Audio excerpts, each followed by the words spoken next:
There's a big misconception in trading, and it's this notion that in order to make money, you don't have to be right. Today, we're going to pick apart that idea and take a look at what it takes to really be a truly great trader. First, let's just logically deconstruct this idea. The point of fact is that you cannot be a profitable trader unless you're right.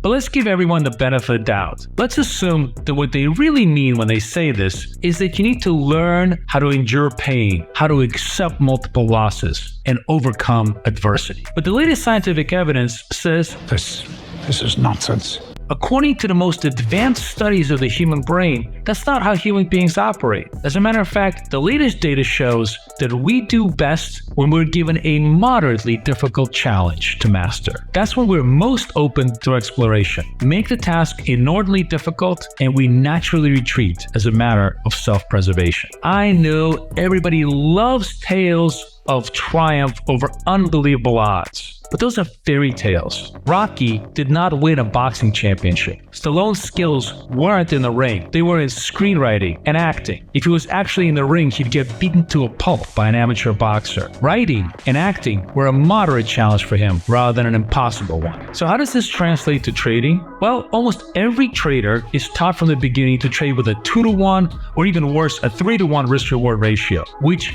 essentially ensures a 100% failure rate because the market is going to generate so many false signals. The result is that the vast majority of traders fail within the first 90 days. And it's not a question of smarts. It's just simply the primal urge to retreat when we see that the test is just too difficult to conquer. Now here's where things get really interesting. Cracking the trading code is not about stuffing your pockets with cash. It is literally not about making money. It's all about getting it right. Getting all hung up on money is the single worst way to trade. Show me the money! It ensures that you will make the worst possible decision at the worst possible time because you're going to focus on the money rather than doing the right thing. So how do you focus on being right? Well, one way is to see how you can go from failure to success, which is exactly what we try and do in our trading room. Let me show you how. Okay guys, let's see if we can learn how to succeed from failure. Let me explain to you what I mean with my very interesting proprietary bounce indicator. So this is BAS, and it's a very, very simple indicator that divides the trading day into highs, middle, and low. This is the all-time high for the day, the green line, the middle line, and the low line over here. And as the day progresses, if we make further lows, the red line is gonna get lower. As we make further highs, the green line is gonna get higher. So it's dynamically adjusted throughout the day according to the price action. Now, there's two ways that we can trade this indicator. In trend direction, which we call flow mode, and in counter trend direction, which we call fade. Let's take a look at how we can trade trend in a very efficient and effective way, using failure and success as a way for us to basically pick out the right spots. So the way the trend component, the flow component of bounce works is the following. If the price is below the midpoint, this is the midpoint, then we are in downtrend and every signal is a sell. And all we need for a sell signal is just a red candle. That means we have a selling candle, we're gonna sell the trend. If the trade is above, then it's just a counter reversion. But that's basically the very, very simple way that we trade trend. Now, the thing is that trend can be very, very effective. However, if it fails and it starts to change itself, it can be very unprofitable. So what do we do to give ourselves an edge in this particular structure? Let me show you by putting the labels on the chart. And here's how it works. As you can see, we like to trade, this is a NASDAQ and the US 30. We trade two primary indices in our day trading room, the NASDAQ and the US 30, and we trade them with 20-point target, 20-point stop. We're basically short-term day trading all day long. And as you can see over here, green tiles mean a successful trade. So green tile, success. Purple tiles is a stop out. How do we construct an entry strategy that gives us the highest chance for success? Well, here's what we've discovered. That the best way to find success in trend is to look for failure first. What I mean by this is that we're looking for a combination of a stop out and then a successful trade. So purple label, green label. Once we have that combo, purple followed by green, then the next signal, which would be right over here, we take, and that's a successful signal. The reason why that tends to work so well is because once trend takes place, once it assumes its position, it tends to be continuous. So we want to take advantage of that continuity by basically trading success.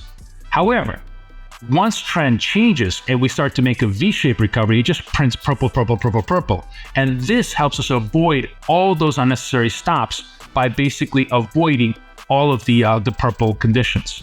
So taking a look at this chart just from last week, you can see failure, success, success. So first trade, successful. Failure, success, success. This is what we take. We look at this combination of failure, success, and the next trade that we take, that's a successful trade.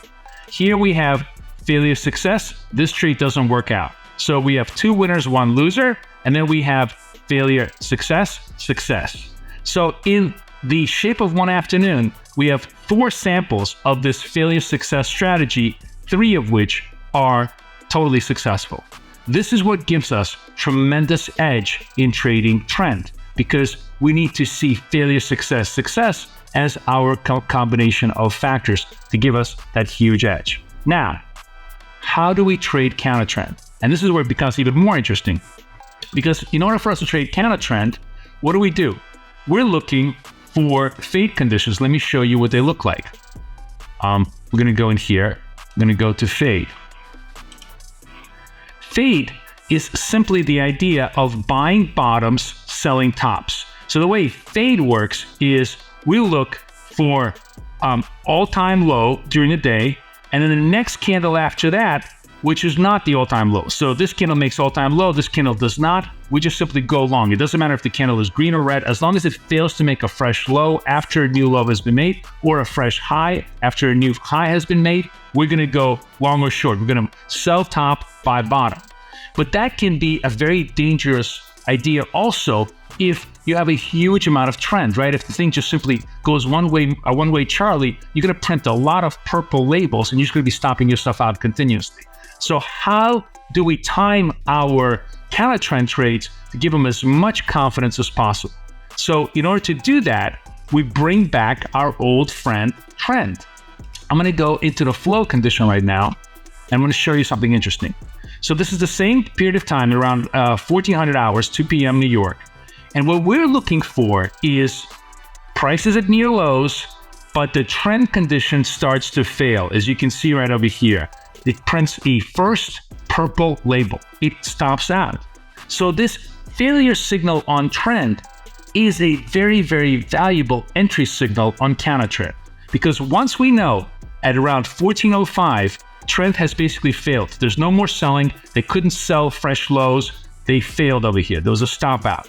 Now we're going to go back to our fade conditions, counter trend conditions, tied right over here. We mark our chart at this period of time. We know this was a failure of trend.